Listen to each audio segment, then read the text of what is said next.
कल बैरिस्टर असदुद्दीन ओवैसी साहब के साथ एक बड़ा हादिसा भी हो सकता था, लेकिन अल्हम्दुलिल्लाह वो बिल्कुल महफूज रहे। क्या हुआ उनके साथ, आज की इस वीडियो में वो ख़बर भी बताएंगे। और निहायत ही अहम और ज़रूरी ख़बरें आज 15 फरवरी 2026 बरोज़े इतवार की लेकर हाजिर हुए हैं। आपसे गुजारिश है वीडियो को अभी लाइक कर दें और ज़्यादा से ज़्यादा शेयर करें। अस्सलाम वालेकुम वरहमतुल्लाहि वबरकातुहू। नाज़रीन, उम्मीद है आप तमाम हज़रात बख़ैर और आफ़ियत होंगे। मैं हूं अब्दुल रकीब जमाली और आप देख रहे हैं हमारा चैनल अल हिंद इस्लामिक ट्यूब। जैसा कि आप जानते हैं, कल 14 फरवरी 2026 बरोज़ सनीचर हैदराबाद के मजलिस इत्तेहादुल मुस्लिमीन के हेडक्वार्टर दारुस्सलाम में दारुस्सलाम डे मनाया गया, जिसमें पूरे ऑल इंडिया मजलिस इत्तेहादुल मुस्लिमीन के ज़िम्मेदारान थे। उन्होंने वहां पर पहुंचकर तकारीर की। बैरिस्टर असदुद्दीन ओवैसी साहब की भी तकरीर है और बहुत सारे आज की इस वीडियो में अहम तरीन मुद्दे हम लेकर हाजिर हुए हैं। एक मजलिस इत्तेहादुल मुस्लिमीन की मुमरा की जो वायरल जो गर्ल है, वायरल बहन है, जिसका नाम सहर यूनुस शेख है, उन्होंने भी वहाँ पर ख़िताब किया है। उन्होंने कहा कि गोदी मीडिया चंद दिन पहले उनके पीछे पड़े थे और उन्होंने गोदी मीडिया को लक़ब दिया कि ये तो कुत्ते हैं, भौंकते ही रहते हैं। सहर यूनुस शेख का पहले आप ये मुख्तसर सा क्लिप मुलाहिज़ा फरमाएं। दारुस्सलाम में आज हमारा पहला दिन है और पहली बार हम यहाँ आए। आप सभी का बहुत बहुत शुक्रिया कि आपने मुझे यहाँ बोलने का मौका दिया। Thank you very much. और फिर से एक बार मैं नहीं बोलने वाली हूँ मैं नहीं बोलने वाली हूँ, आप लोग बोलने वाले हैं।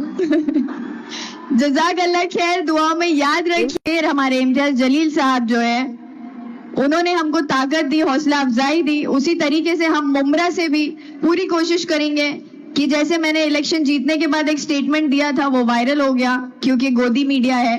गोदी मीडिया का हम कुछ नहीं कर सकते। हम अपने रास्ते पर चल सकते हैं। हाथी चलता है तो कुत्ते भौंकते हैं और इनका वही हिसाब है। तो गोदी मीडिया को इग्नोर करते हुए, ये सभी नेगेटिविटी को इग्नोर करते हुए, आपने सुना हमारे हिंदू भाई बहन हमारे साथ जुड़े हुए। मैं स्टेज से उन सभी नौजवानों को, हमारे हिंदू भाई बहनों को दावत देती हूँ कि आइए MIM पार्टी ज्वाइन कीजिए। असली सेक्युलरिज्म का मतलब आपको इस पार्टी से पता चलेगा। सेक्युलरिज्म के नाम के डंके बजाते हैं लोग, बट वो एक्चुअल सेक्युलरिज्म नहीं होता।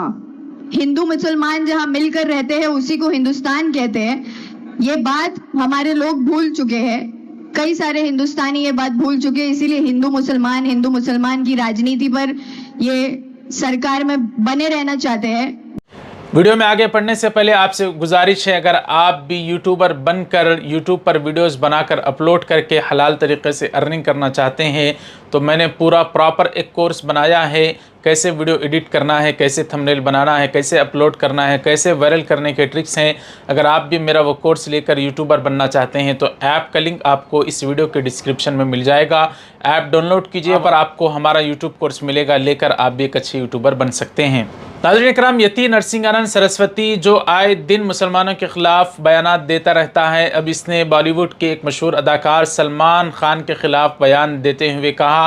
हालांकि सलमान खान अभी चंद दिन पहले RSS के जो मोहन भागवत है उनके प्रोग्राम में शरीक हुए थे, इसके बावजूद इसने सलमान खान के ख़िलाफ़ बकवास की और इसने कहा कि सलमान खान वो ऐसा शख्स है, उसका बाप मुसलमान है और उसकी माँ हिंदू है और BJP की एक मशहूर नेता की बेटी उसकी रखेल है। इस तरह के इसने विवादित बयान दिया है। अभी हाल ही में कांग्रेस के जो प्रेसिडेंट हैं मल्लिकार्जुन खड़गे, उनका पार्लियामेंट के बाहर सहारनपुर के MP इमरान मसूद से वो बात कर रहे थे और वो वीडियो सोशल मीडिया पर जंगल की आग की तरह फैल गया। उसमें उन्होंने कहा था कि हैदराबाद से शेरवानी वाले को यानी असदुद्दीन ओवैसी को आने मत दो, अगर वो आएगा तो हमें भी हराएगा और ख़ुद भी हार जाएगा। इस पर कल दारुस्सलाम में एक बड़े जलसे से खिताब करते हुए अकबरुद्दीन ओवैसी ने अपनी स्पीच में इसका जिक्र किया कि मैंने सिर्फ कहा था कि यूपी आ रहा हूँ और इस पर इतना हंगामा है, अभी हमारे सदर ने इजाज़त नहीं दी। अगर वो इजाज़त देंगे तो हम ज़रूर यूपी जाएंगे।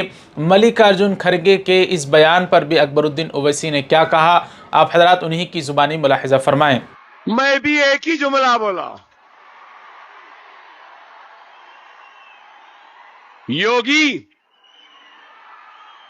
यूपी आ रहा हूं। सिर्फ इतना ही बोला ना। अभी बोला था भाई अमीर की इजाजत मिलना बाकी है, सदर का हुक्म बाकी है, जाओ बोलना बाकी है। सिर्फ कहा यूपी आ रहा हूं, चलोगे? मुझे हैरत हुई। सिर्फ इम्तियाज जलील साहब, आप मीडिया से पहले ताल्लुक रखते थे, सहाफत से थे। मैंने देखा आज तक पे 68 मिलियन व्यूज हुए हैं। सिर्फ किस पे?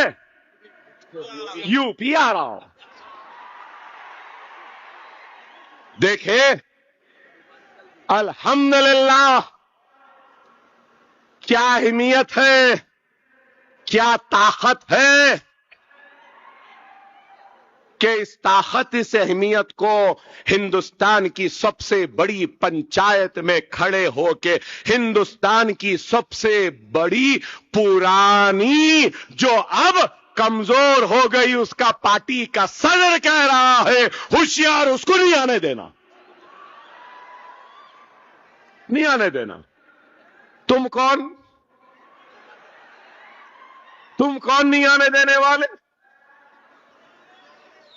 आजाद हिंदुस्तान का आजाद शहरी हूं। दस्तूर ने हक दिया है, कहीं पे भी घूम सकता हूं, कहीं पे भी जा सकता हूं, कहीं पे भी कुछ भी खा सकता हूं।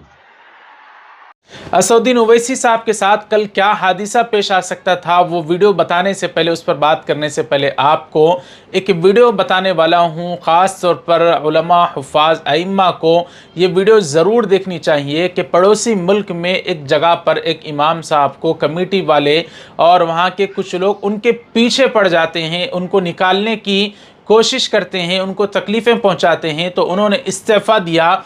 एक काम बस उन्होंने किया कि इस्तीफ़ा देते हुए ख़िताब करते हुए तमाम मुसल्लियों के सामने कहा कि मेरे साथ ये हालात पेश आए, इसलिए मैं इस्तीफ़ा देना चाहता हूँ। इतने में तमाम मुसल्ली खड़े हो गए कि हम आपको यहाँ से जाने नहीं देंगे, हम कमेटी वालों से बात करेंगे और आपको यहीं पर रहना पड़ेगा। इस तरीक़े से तमाम मुसल्लियों को इमाम साहब का साथ देना चाहिए, लेकिन शर्त यह है कि इमाम साहब वहाँ इखलास के साथ खिदमत करते हों और वहाँ कोई भी उनका ऐसा काम ना हो कि एक फ़रीक के वो ख़िलाफ़ हैं, एक फ़रीक के साथ हैं, बल्कि वो खिदमत दीन के अगर इरादे से वहाँ पर हैं तो ज़रूर मुसल्ली हज़रात को इस तरह से इमाम साहब का ज़रूर साथ देना चाहिए। वीडियो आप हज़रात देखिए।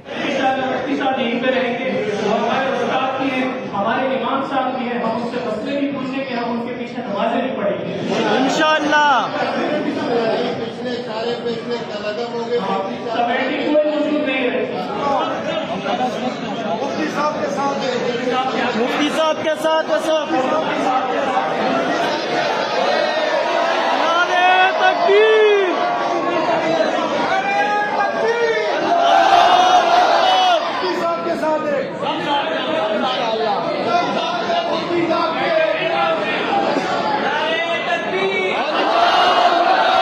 अच्छा नाज़रीन, इसी दरमियान मज़े की बात यह रही कि कल दारुस्सलाम में जो प्रोग्राम चल रहा था, इतने में एक ऐसा शख्स आया जिसके सर पर बाल नहीं थे। और आपको मालूम है कि उत्तर प्रदेश के जो सीएम है उनके सर पर भी नहीं है।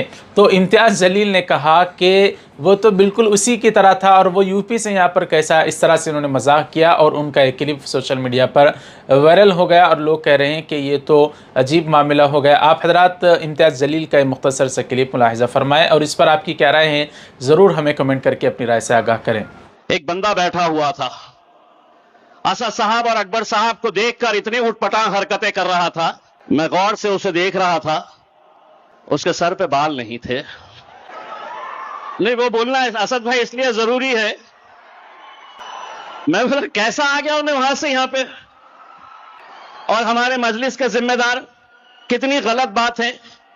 उसको उठाकर लेकर चले गए, यहां से उठा के वहां पे बाहर लेकर चले गए। रुकना था, अपन जाएंगे ना सब जने यूपी जाएंगे और वहां पर जाकर अपने बालों पर हाथ, वहां जाकर कैसे कैसे क्या क्या चल रहा था। अरे अल्हम्दुलिल्लाह, आरएसएस के गढ़ में भी अपना झंडा लहराए है अभी नागपुर के अंदर, और अभी तो शुरुआत है। इंशाअल्लाह देखिए कल दारुस्सलाम में जो प्रोग्राम मुनक़िद हुआ बड़ी आन बान शान के साथ बेहतरीन तरीके से मुनक़िद हुआ, उसमें प्रोग्राम ख़त्म होने के बाद बैरिस्टर असदुद्दीन ओवैसी साहब अपनी कार तक पहुँचने के लिए वो रास्ता इंतख़ाब किया जो उनको नहीं करना चाहिए था। उनको अलग रास्ते से जाना चाहिए था, लेकिन उन्होंने समझा होगा भीड़ काबू में रहेगी, लेकिन यहाँ पर बहुत ज़्यादा धक्कम पेल हो गई। और असदुद्दीन ओवैसी साहब जब लोगों के दरमियान से गुज़रने लगे तो लोगों ने उनका ख्याल न किया, जबकि एक कायद समझते हैं तो उनकी हिफाजत करने की ज़िम्मेदारी भी उनके चाहने वालों की थी। ज़रूरी बात यह है कि जिन्होंने धक्कम पेल की और ढकेला उन्होंने मोहब्बत ही में किया होगा, लेकिन ये बिल्कुल नहीं होना चाहिए। कुछ हादिसा भी हो सकता था, लेकिन अल्लाह ने हिफाजत की और वो इसी तरीक़े से धक्के खाते हुए अपनी कार तक पहुँचे। ऐसा बिल्कुल भी नहीं होना चाहिए था। लोग इस पर कमेंट कर रहे हैं, आप हजरात इस पर क्या कहना चाहते हैं ज़रूर हमें कमेंट करके बताएं। अपने से जिससे हम मोहब्बत करते हैं, जिसको हम चाहते हैं, उस तरह से तकलीफ़ पहुँचाना बिल्कुल भी नहीं चाहिए। नाज़रीन कराम, कल जो बात हमने कही थी टीपू सुल्तान अलैहिर्रहमा की खिदमत पर, कल दारुस्सलाम में असदुद्दीन ओवैसी साहब ने भी टीपू सुल्तान पर एक बयान दिया है। वो बयान आप हजरात मुलाहिजा फरमाएं। अच्छा, दूसरी बात, जब 1799 में टीपू सुल्तान की शहादत हुई, अंग्रेजों से लड़कर टीपू की शहादत हुई, जेल में बैठकर टीपू तुम्हारे वीर की तरह 6-6 लव लेटर नहीं लिखा अंग्रेजों को मैं माफ कर दो, तुम जो बोले मैं करता हूं। टीपू तलवार लेकर अपने मुल्क को अंग्रेजों से आजाद कराने के लिए शहीद हो गया। और अंग्रेजों को टीपू से इतना डर था कि 1.5 घंटे तक टीपू की लाश पड़ी रही।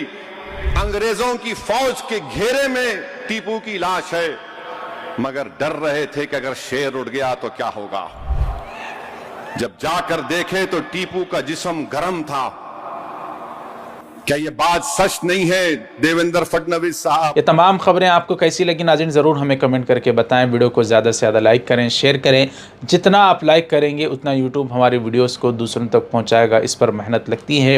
अगर आप भी मेरी तरह यूट्यूब पर और हज़ारों लोगों की तरह काम करना चाहते हैं, सीखना चाहते हैं, कुछ भी आपको नहीं आता तो बिल्कुल शुरू से आखिर तक मैंने सिखाया है। हमारा ऐप का लिंक आपको डिस्क्रिप्शन में मिलेगा, डाउनलोड करके वहाँ से यूट्यूब का कोर्स ख़रीद कर आप सीख सकते हैं। मिलते हैं अगले वीडियो में, इजाज़त दीजिए। वस्सलाम अलैकुम वरहमतुल्लाहि वबरकातुहू।